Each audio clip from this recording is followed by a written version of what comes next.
Programa Conexões. Sociedade, ciência, tecnologia e inovação em São Carlos e região.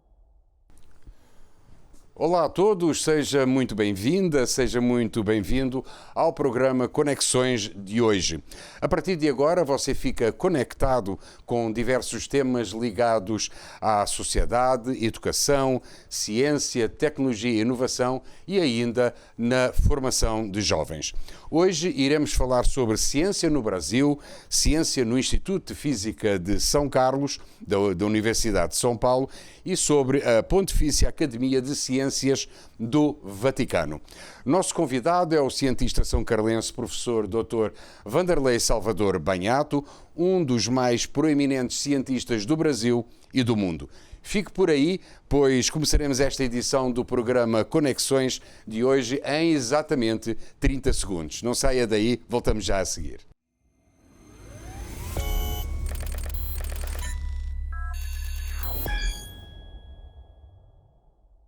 Olá, bem-vindos então de volta para o início deste programa. Quando pronunciamos o nome de Vanderlei Salvador Banhato, falamos de um dos mais importantes cientistas do Brasil e do mundo, com uma dedicação científica surpreendente nas áreas de átomos frios e condensação de Bose-Einstein, mas principalmente em biofotónica, onde ele tem desenvolvido desde a década de 80 do século passado diversas técnicas para tratamento de câncer e controle microbiológico, entre outras, utilizando a chamada ação fotodinâmica. Nascido na cidade de São Carlos em 28 de setembro de 1958, falar sobre a carreira do professor Vanderlei Banhato é como desfolhar um livro com centenas de páginas onde a ciência surge em sua vida muito cedo. Em 1977 ingressou na USP e na Universidade Federal de São Carlos, cursando simultaneamente, na primeira, o curso de Física e na segunda, Engenharia de Materiais, tendo dado início ao seu mestrado no Instituto de Física de São Carlos, onde trabalhou com propriedades ópticas de cristais inorgânicos. Seu ingresso do MIT em 1983, instituição norte-americana onde concluiu o seu doutorado, e os inúmeros trabalhos que desenvolveu com grandes nomes da física mundial, entre os quais podemos assinalar diversos prémios Nobel, granjearam ao cientista de São Carlos uma relevância importantíssima no contexto da ciência mundial, ao entrar num dos temas que viria a ser dos mais relevantes para a física. Referimos-nos ao resfriamento e aprisionamento de átomos. Em 1998, Vanderlei Banhato inicia uma segunda linha de trabalho sobre aplicações de laser em medicina e odontologia. A técnica de terapia fotodinâmica recebe em seus laboratórios avanços e o Brasil dá início, então, sob sua coordenação, à implantação clínica de mais uma moderna técnica no tratamento de câncer. Técnicas modernas de diagnóstico óptico de doenças variadas já são hoje uma realidade dentro das pesquisas em seus laboratórios.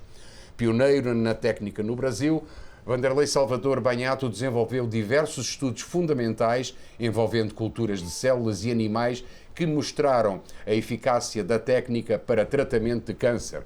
Aliados ao vasto programa de pesquisa científica, Vanderlei Banhato dedica-se também à difusão e educação científicas, procurando, através de várias iniciativas, promover a ciência. Em inovação, ajudou a desenvolver mais de 50 produtos e a iniciar um parque de empresas de óptica em São Carlos, com mais de 40 empresas.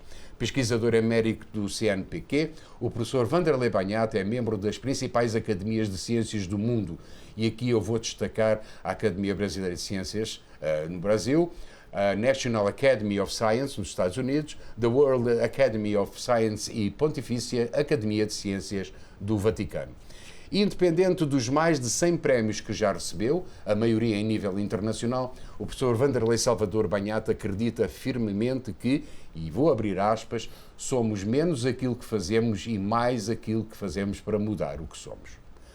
Professor Banhato, muito obrigado por ter aceito este convite para podermos conversar um pouco sobre a sua vasta vida científica. Em primeiro lugar, eu gostaria de colocar duas questões dentro de uma única pergunta, que é o seguinte: como é que atualmente o senhor vê a ciência mundial e como é que classifica a ciência brasileira dentro desse contexto global? Bem, primeiro eu queria agradecer a oportunidade de estar aqui falando com você, conversando, divulgando a ciência que todos fazemos, né? E também agradecer essa introdução, um tanto quanto exagerada, da minha pessoa. Eu, na verdade, sou um físico, como tantos outros aqui da cidade de São Carlos, que trabalhamos de forma regular, até de uma forma intensa, para atingir os objetivos que a gente se propõe. Então, nós temos sim firmeza e determinação naquilo que nos propomos a fazer. Muito bem.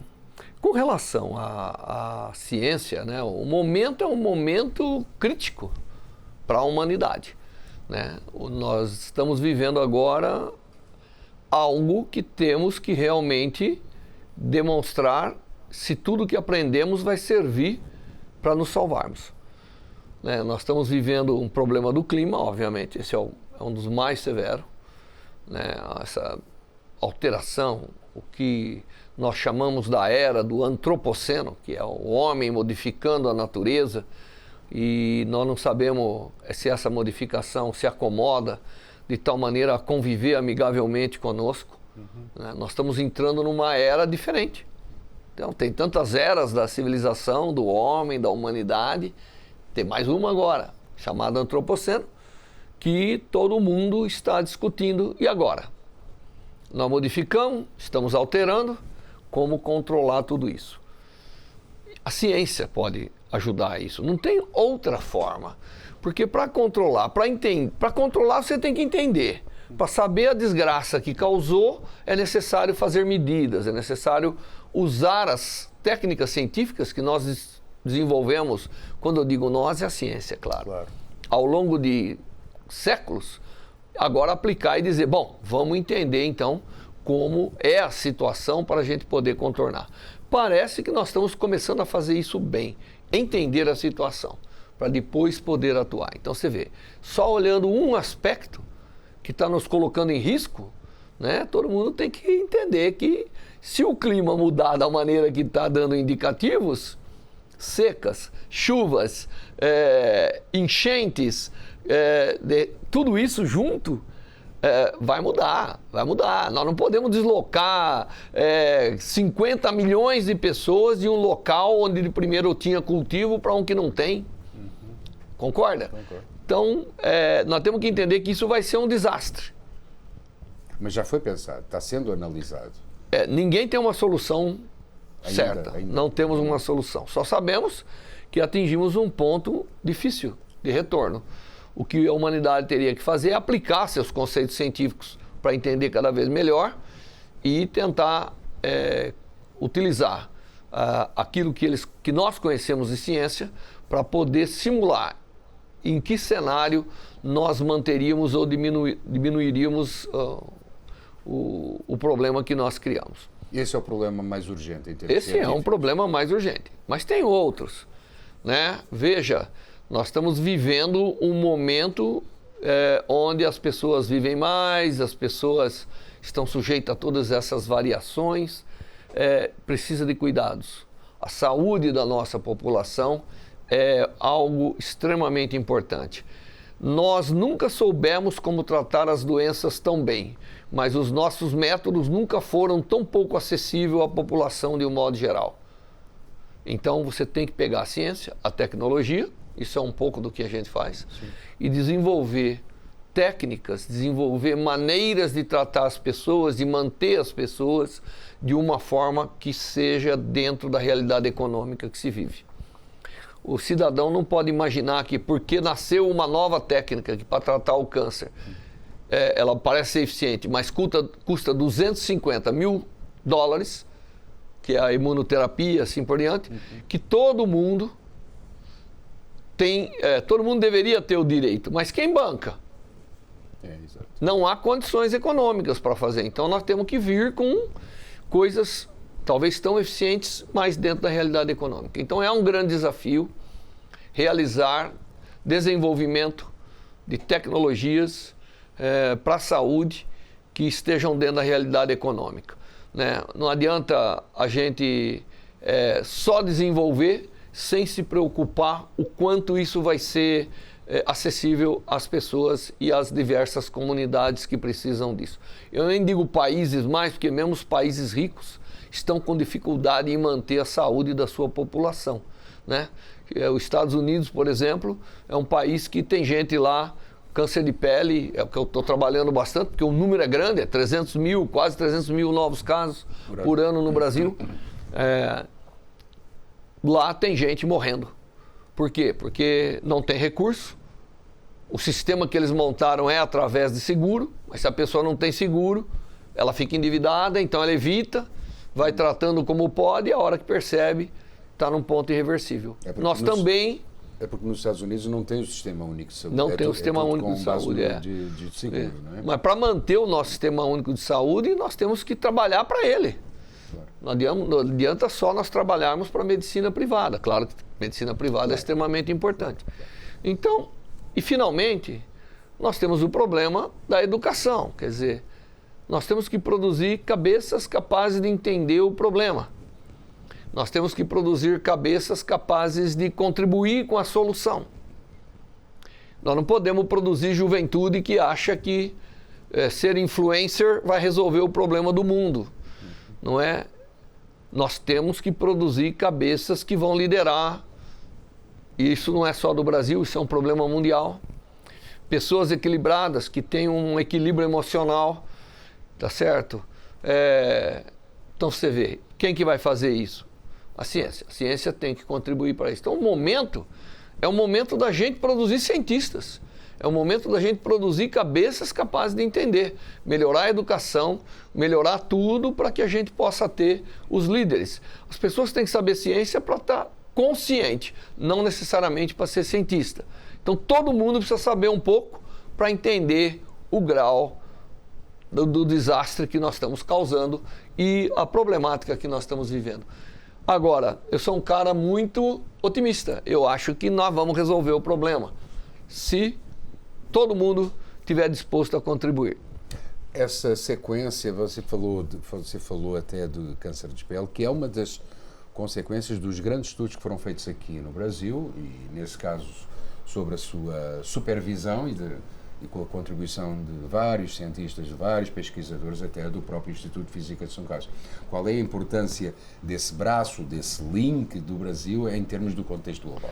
Olha, câncer de pele é uma coisa que nós vamos ter sempre. Nós estamos expostos a determinados agentes da natureza que vai causar.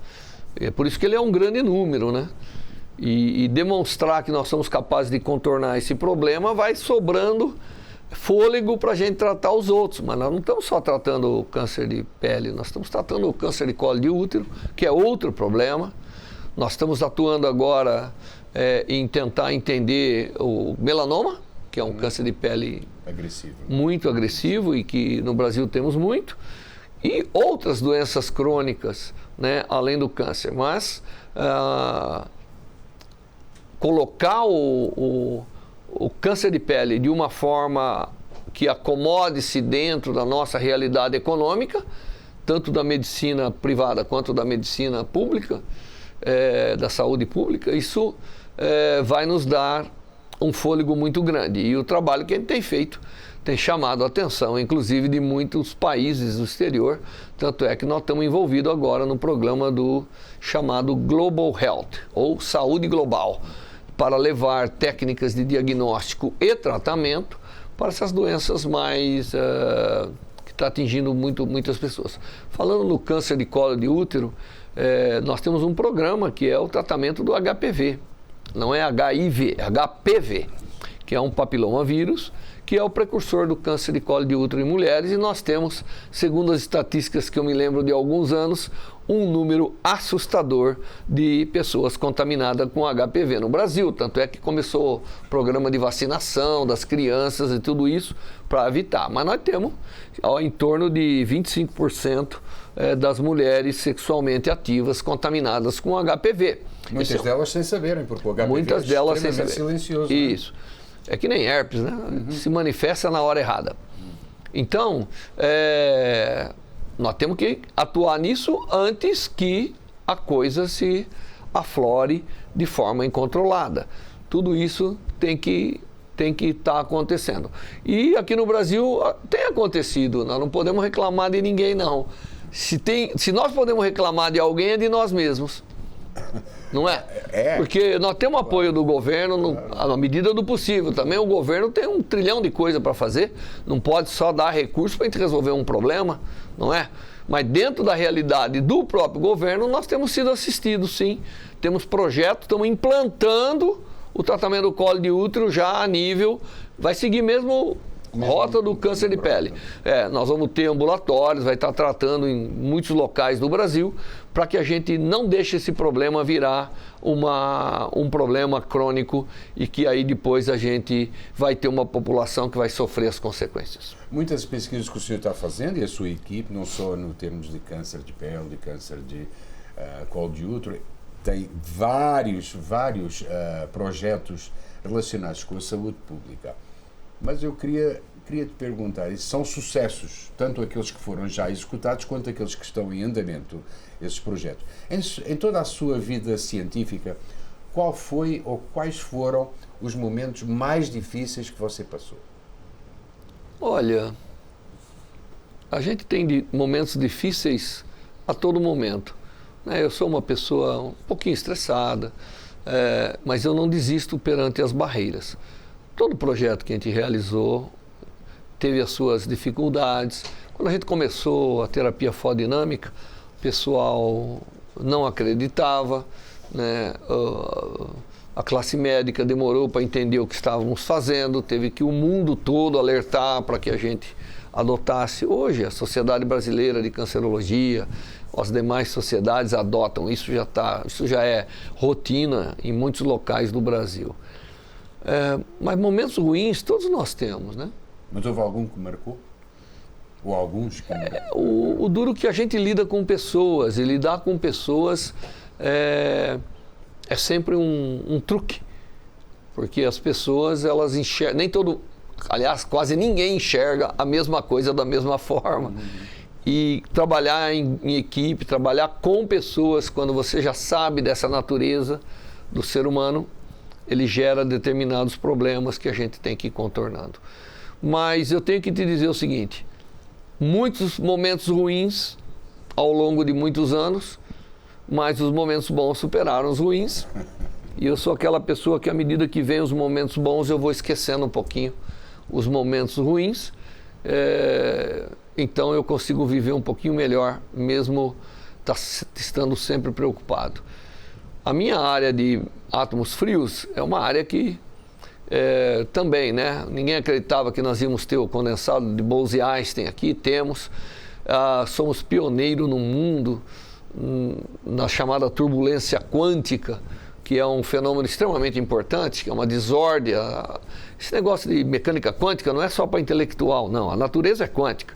Se não fosse o que a gente aprende na ciência básica, como é o comportamento dos átomos e moléculas, nós não poderíamos propor absolutamente nada a nível de vida, porque nós não trabalhamos na vida do ponto de vista macroscópico, né? Quando vem um câncer, nós estamos enxergando o que está acontecendo nas biomoléculas lá dentro.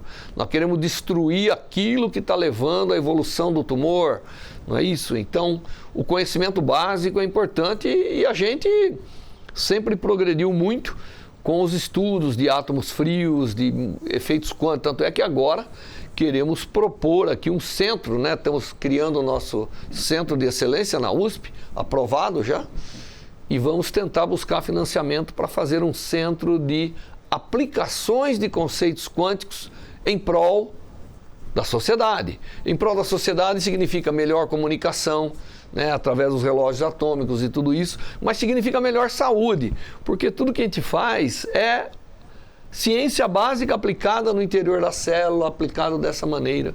E é dessa forma que a gente propõe novos equipamentos, novas tecnologias. Então isso nós vamos fortalecer ainda mais. Enquanto todo mundo está querendo fazer um computador quântico, eu vou partir para uma outra rota, que é aplicar os conceitos quânticos para a melhoria da saúde e da sociedade. Que bom. Deixa eu insistir um pouco nesta questão que eu coloquei a você, porque eu, felizmente, tenho seguido você em alguns caminhos, né? E eu realmente vi que você ficou extraordinariamente preocupado durante a pandemia da Covid-19. Você até fez trabalhos de grande porte para tentar minimizar os efeitos da pandemia através da sua proliferação. Eu vi você muito preocupado nesse momento, bastante preocupado até. A época da pandemia foi uma época muito difícil. Eu era diretor do Instituto. Nós tínhamos aqui centenas e centenas de estudantes que tínhamos que dar um caminho, eles não poderiam perder a motivação, o tempo, né? Os professores. No começo todo mundo acreditava que a culpa era de alguém, mas era nossa mesmo, né? O que nós podíamos fazer? E aí começou as consequências, sequelas, isso tinha que ser, de alguma maneira, nós tínhamos que ter manutenção disso tudo, e aí entrou várias técnicas para... Porque uma pessoa que não sente o gosto, ela não é que ela não sente só o gosto da bebida e da comida, ela passa a não sentir o gosto da vida. Ela começa a se incomodar a tal ponto que ela entra num grau de perturbação. A pessoa que não sente o cheiro, não é porque ela não sente o cheiro bom e o cheiro mau, o cheiro das flores e o cheiro do esgoto, não é isso. É que não sentindo o cheiro, ela se isola de um determinado número de fatos que estão acontecendo ao seu redor. Portanto, ela entra também em um estado emocional diferente. E isso prejudica a todos. Então, o fato de perder paladar e olfato tem consequências extremamente perigosas. Mas aí começou a chegar todo o resto, né? Os problemas respiratórios que estamos vivendo até hoje. Então, era o momento de realmente falar, dá para a gente fazer alguma coisa com o que temos?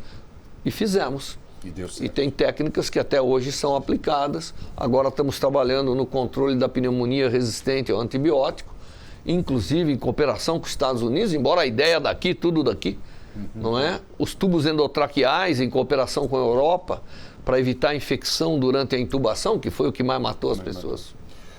Vamos mudar aqui um pouco de assunto. O senhor foi convidado pela Texas A&M University, no estado do Texas, Estados Unidos, para montar uma espécie de um grupo similar àquele que você tem no Instituto de Física de São Carlos. Me conta um pouco essa história e de que forma é que esse grupo está sendo implementado. Como é que está esse projeto? Esse projeto está indo, né? Eu tenho gasto uma grande parte do meu tempo nos Estados Unidos. Estou praticamente afastado da Universidade de São Paulo, mas estou aqui toda hora para poder ajudar meus colegas aí que estão conduzindo tudo. E houve eu recebi na verdade, um prêmio, uma espécie de uma cátedra, que era o Hagler. Hagler é um grande milionário americano que quer que se escolha para algumas instituições pessoas do mundo inteiro. Ele não restringe a ser americano, não. Para que façam parte, para que visitem, para que estejam lá presentes. Aí me ofereceram esse Hagler Fellow. E aí eu fui durante 2 anos, aí veio a pandemia, suspendeu. E mesmo lá eles então me ofereceram, não, você não quer ficar aqui, montar um laboratório como você faz no Brasil? Eu falei, não, procure um mais novo. Mas aí, ao longo dos anos, eu pude ver que isso seria uma grande oportunidade de eu criar uma ponte entre os nossos trabalhos do Brasil com os trabalhos dos Estados Unidos. Porque nós temos uma grande cooperação com os Estados Unidos. Embora nós somos coadjuvantes, na maior parte do tempo, nós podemos sim começar a ser ator principal dessa peça de desenvolvimento de ciência e tecnologia. Então eu enxerguei isso como uma oportunidade. E se eu não fizesse agora, seria tarde demais. Para mim, outros poderão fazer, né? Mas para eu poder atuar, agora era o momento. E, obviamente, eu conversei com o reitor, com toda a universidade, e eles aceitaram que então eu poderia ter essa iniciativa por alguns anos. E eu tenho um laboratório criado nos Estados Unidos, praticamente fazendo o que nós fazemos no Brasil, mas sempre tendo o Brasil como cooperador, sempre colaborando com o Brasil. Isso vai criar, então, uma ponte que vai permitir que a gente atue nos projetos, grandes projetos americanos, e os americanos contribuam com a gente aqui nos projetos brasileiros, inclusive com financiamento, como já está acontecendo em alguns dos projetos. Muito bem. O senhor é o único membro brasileiro com uma cadeira na Pontifícia Academia de Ciências do Vaticano. Me fala um pouco do convite que recebeu para integrar esse seleto grupo de cientistas de todo o mundo e qual é o objetivo dessa academia, até para que os nossos espectadores possam ter uma ideia mais vasta da importância dessa academia. Muito bem, isso aconteceu há muitos anos, né? Mais de uma década praticamente, uma década praticamente, e eu recebi uma carta assinada pelo Papa Bento e pelo chanceler da Academia do Vaticano, mas eu não dei atenção. Quando eu recebi essa carta, eu deixei lá no meu escritório, achei que era talvez uma propaganda, alguma coisa, mas aí, acho que no dia seguinte, no Jornal Nacional, foi anunciado, né, que eu tinha sido eleito para a Academia do Vaticano. Aí eu voltei correndo para o meu escritório para pegar a carta, que eu guardo até hoje. E é uma academia realmente singular, né, uma academia que você é eleito de forma vitalícia. Dos 80 membros, mais de 40 são premiados com o Nobel de Ciência, em várias áreas. Então, é um privilégio. Como aí eu comecei a atuar, hoje fiz parte do Conselho da Ciência do Vaticano, consegui eleger um segundo brasileiro, só que não mora no Brasil, né? Ele mora nos Estados Unidos, que é o José Nelson Nostick, por acaso são carlense, um pesquisador muito importante. Então nós temos um segundo brasileiro de nacionalidade, mas pesquisador atuante no Brasil, então você está certo.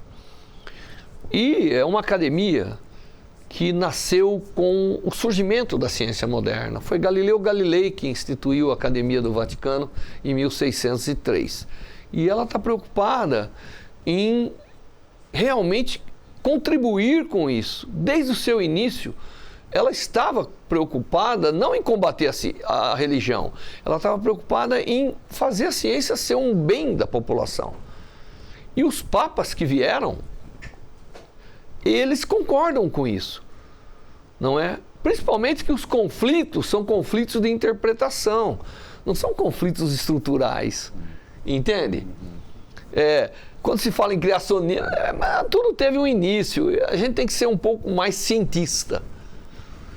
E a religião católica é a única que tem uma academia que mantém esse corpo de cientista, que foi a primeira academia do mundo, e que está preocupada em como o intelecto humano, que segundo a própria igreja é um dom de Deus, é um dom que Deus nos deu, tá certo? Como que nós podemos ser parceiros da construção global com esse dom?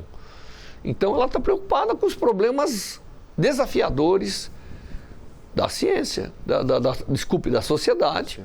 E como a ciência pode. Então lá nós discutimos ciência, desde matemática, física, química, biologia, e como as coisas estão evoluindo. Os premiados com o Nobel recentemente, de várias categorias, 2 deles já são membros da academia. Então agora vai aumentar mais 2 Nobel no leque de acadêmicos que estão lá. Inclusive esse pessoal da inteligência artificial, que ganhou inclusive na química. Esse ano foi um ano da premiação disso tudo. É algo que valoriza, né, a academia. E é uma academia onde poucos são católicos, deixa eu dizer. Steve Hawking, por exemplo, ele era da academia, ele se considerava totalmente ateu, mas nem por isso ele deixava de ir na academia e dar a contribuição dele para tentar mostrar como que é hoje a nossa visão do universo, né? Nós temos a ciência tem que ter uma visão do macro, que é o todo, o nosso contexto nesse macro, e do micro, como que as coisas que a gente não vê dão à natureza as características que a gente observa. Essa que a ciência faz o tempo todo. E lá se discute muito bem. E hoje em dia, claro, todos os cientistas que estão lá têm uma preocupação muito grande com o avanço da ciência básica, mas têm uma preocupação em tornar a ciência relevante. Eu sempre falo que nós temos 2 tipos de ciência que vale a pena. A ciência excelente, que é aquela que avança o conhecimento, coloca o homem sempre sabendo mais do seu redor, de tudo isso, e temos a ciência relevante. Ciência relevante é aquela que soluciona problemas. Nós temos muitos exemplos de ciência relevante.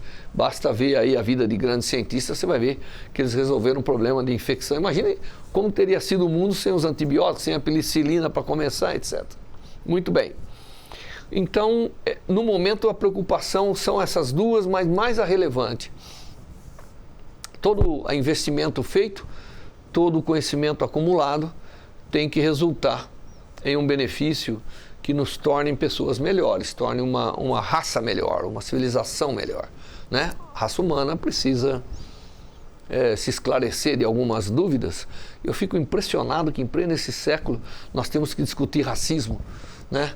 Nós temos que discutir o homem, a mulher, né? A humanidade, o seu relacionamento, o relacionamento da humanidade com todo o resto, ao invés de ficar preocupado porque temos algo pequenamente diferente entre uma pessoa e outra. Esses não são os detalhes que vão permitir a evolução, obviamente não. Nem a cor, nem a crença, entendeu?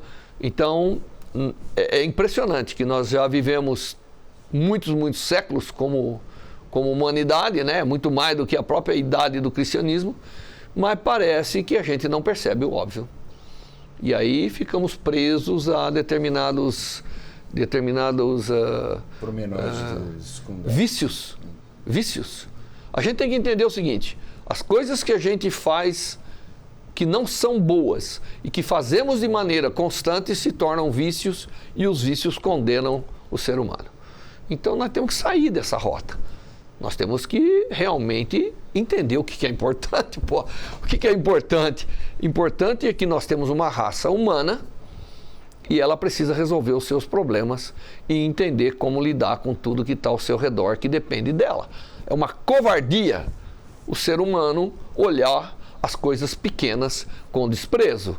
Toda vez que você faz algo, que você destrói aquilo que você não considera importante, porque é muito menor do que você, podendo essa coisa menor ser até um outro ser humano, você está criando um dano, às vezes até irreversível, para você mesmo, viu?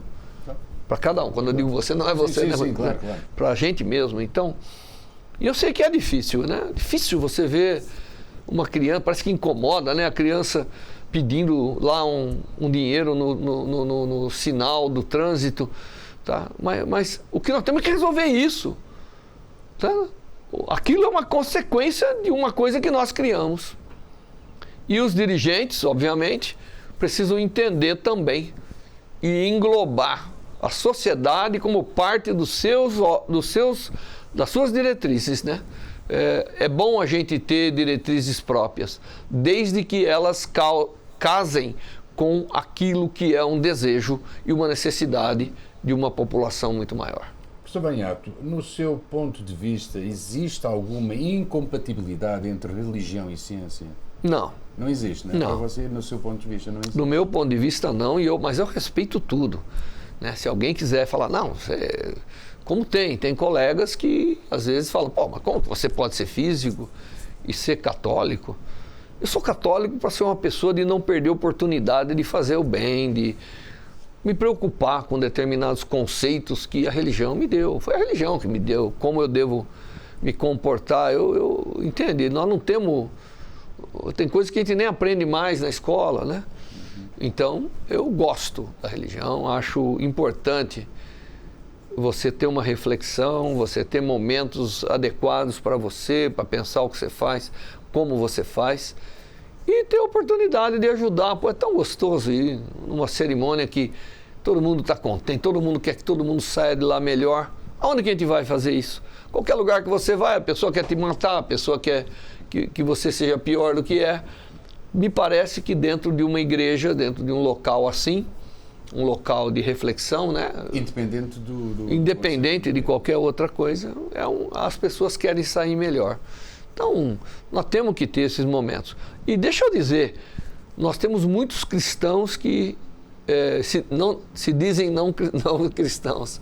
Tudo está na atitude, tudo está no comportamento, né? Mas, de um modo geral, cada um tem a sua forma de se sentir melhor, de se sentir útil, de ter algo que...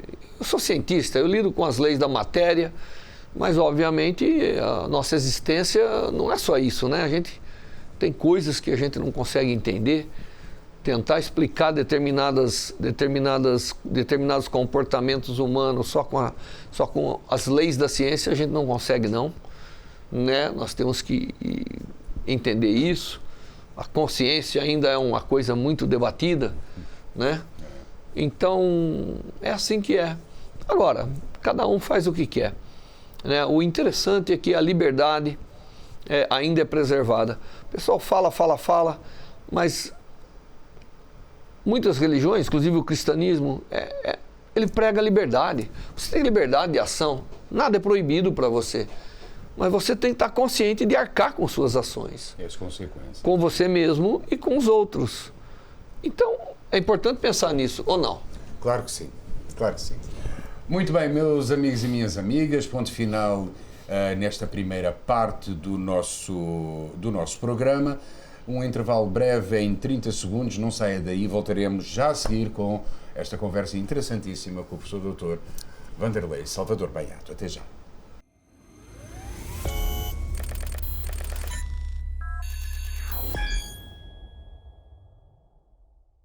Muito bem, sejam bem-vindos de volta à segunda parte do Conexões de hoje. Estamos recebendo e conversando com o professor Dr. Vanderlei Salvador Banhato, o eminente cientista brasileiro, são carlense, e um dos nomes mais conceituados em termos da ciência mundial. Professor Banhato, na área 2 do campus aqui da USP São Carlos, está sendo construído um prédio para acolher todos os laboratórios e todos os integrantes do seu grupo de pesquisa. Me explica um pouco como está desenhada essa nova infraestrutura, ou seja, o que é que irá funcionar lá e de que forma? Muito bem, nós realmente ganhamos um prédio de 7.200 metros de construção, 4 andares e meio, e estaremos levando os laboratórios para lá. Estamos criando um centro, porque tem uma parte que ainda vai ficar, né, aqui.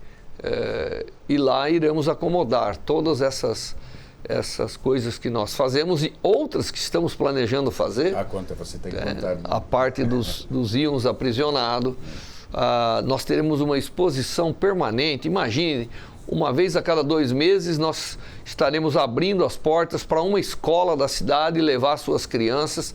Nós teremos um pequeno museu vivo de ciência na entrada do nosso prédio e aí eles terão palestras. O nosso observatório itinerante estará agora permanentemente montado lá dentro, de tal maneira que as pessoas poderão vir à universidade para ver que a universidade é acessível a elas, principalmente para as crianças, é extremamente importante, além de receber uma complementação de educação.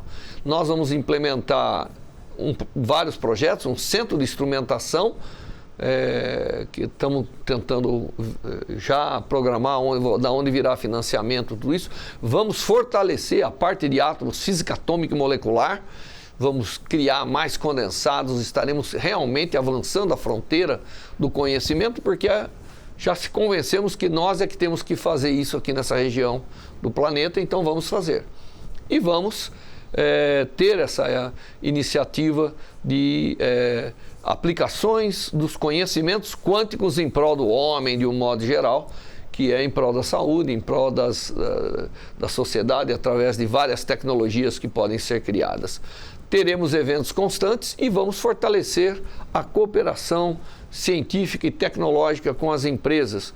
Nós hoje já mantemos em torno de 40 projetos ocorrendo em paralelo em apoio às empresas para que elas possam pôr nos seus produtos ciência e tecnologia e ter aqui em São Carlos cada vez mais empresas mais fortes. Isso através do programa Embrapi, do qual nós somos uma unidade. Uma das primeiras unidades lá foram formadas da Embrapi e aparentemente vai indo muito bem. E um pouco da cara de tecnologia que nós temos em São Carlos vem dessas iniciativas, obviamente de muitos pioneiros. Nós temos o Parque Tech aí, o professor Silvio Goulart Rosa, que foi nosso parceiro durante muito tempo. Temos o Jarbas, temos todo mundo envolvido. Vou até convidar algumas dessas pessoas para, no futuro, fazerem parte desse nosso grande centro de ciência e tecnologia. Será um centro realmente que ficará, elevará a própria cidade de São Carlos no aspecto científico, no aspecto académico ou científico.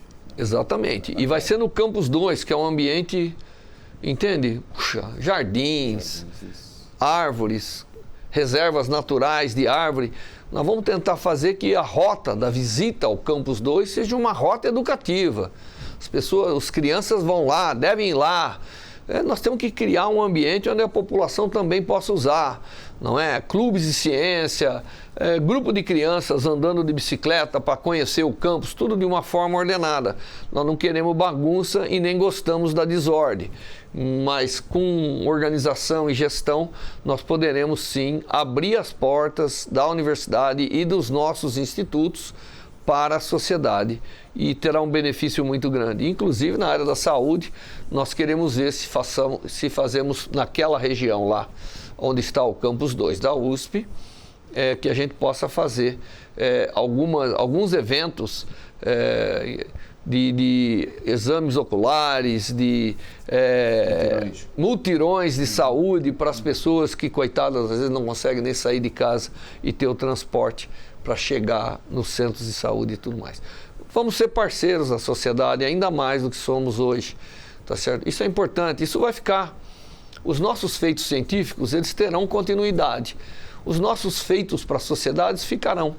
Ficarão nas pessoas, ficarão nos locais, eles ficarão realmente mais consolidados do que tudo. Então nós vamos fortalecer isso tudo, sim.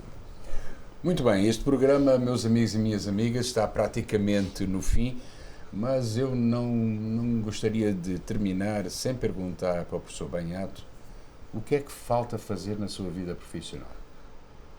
Essa é uma pergunta difícil. Concluir as coisas que eu comecei. Deixar pessoas melhores do que eu sou. Isso é uma coisa contínua, vamos continuar, né? Eu outro dia dei uma entrevista e eu falei uma frase que nós temos tempo para tudo, né? Inclusive falei em namorar, publicar artigos científicos, elaborar projetos, conversar com os amigos, jogar bola, tudo isso. Nós temos tempo para tudo, só não temos tempo a perder. Portanto, cada momento tem que ser muito bem usado em seu próprio benefício e em benefício de todo mundo ao seu redor. E é isso que eu tenho que fazer nos anos que restam, né? Eu não sei quantos, ninguém sabe, né? Okay. Mas, e portanto, como ninguém sabe, temos que aproveitar bem cada momento, cada instante. Tem que ser muito bem aproveitado, inclusive com as minhas netas maravilhosas, que eu quero deixar um beijo, né? A minha neta Letícia, né? A pedra preciosa do meu colar, a minha neta Maria Luísa, a minha neta Helena, a minha neta Bela e mais uma que está chegando. Eu tenho 2 filhos que gostam de fazer filhos. Então, isso vai melhorando ainda mais a família, não é verdade? Claro. Porque, afinal, a gente... eu assisti uma vez com a minha netinha o filme Rei Leão. Uhum. E tem uma parte do filme Rei Leão que o leãozinho lá, né? Ele acha que foi abandonado e aí acho que o macaco chega e fala: hoje eu conversei com seu pai. Mas como você conversou com meu pai? Meu pai morreu. Tá no filme, né? Isso é do Disney, não é meu, não. Não, hoje eu conversei com seu pai e ele está te chamando para concluir o seu trabalho. Mas como você conversou com meu pai? Vem aqui. Aí ele levou o leão, pode ter essa cena. Aí o leão olha no lago e vê a imagem dele mesmo. Uhum. E aí o macaquinho fala: tá vendo? Você é seu pai. A razão da existência do seu pai é você. Em você, o seu pai faz a realização. Então tem que ter continuidade. As coisas, nós temos que entender que os nossos ancestrais se sacrificaram, já se foram, mas nos deixaram. Nós, no momento, somos a razão daqueles que já existiram. E daqui a pouquinho, os outros serão a razão da nossa existência. Isso tem que nos movimentar. Esse é o combustível. Muito bem. Professor Banhato, muito obrigado por sua presença aqui. Foi um prazer conversar e revê-lo e ficar cada vez mais por dentro de como é essa joia de vida académica e científica que você realmente continua e vai desbravando terrenos cada vez mais. Eu fico muito agradecido, o programa fica muito agradecido pela sua participação. Eu que agradeço e um bom dia, boa noite a todos aí que estão nos assistindo. Muito bem, meus amigos e minhas amigas, ponto final na edição de hoje do Conexões, agradecendo uma vez mais ao professor Vanderlei Salvador Banhato por sua participação no programa. Caso tenha sugestões de temas para este programa ou dúvidas, contacte connosco através do WhatsApp que aparece aqui em rodapé, que é o 169-8129-7026, ou pelo e-mail lrsintra@gmail.com. Para você que nos acompanhou, tchau, até à próxima. Programa Conexões. Sociedade, ciência, tecnologia e inovação em São Carlos e região.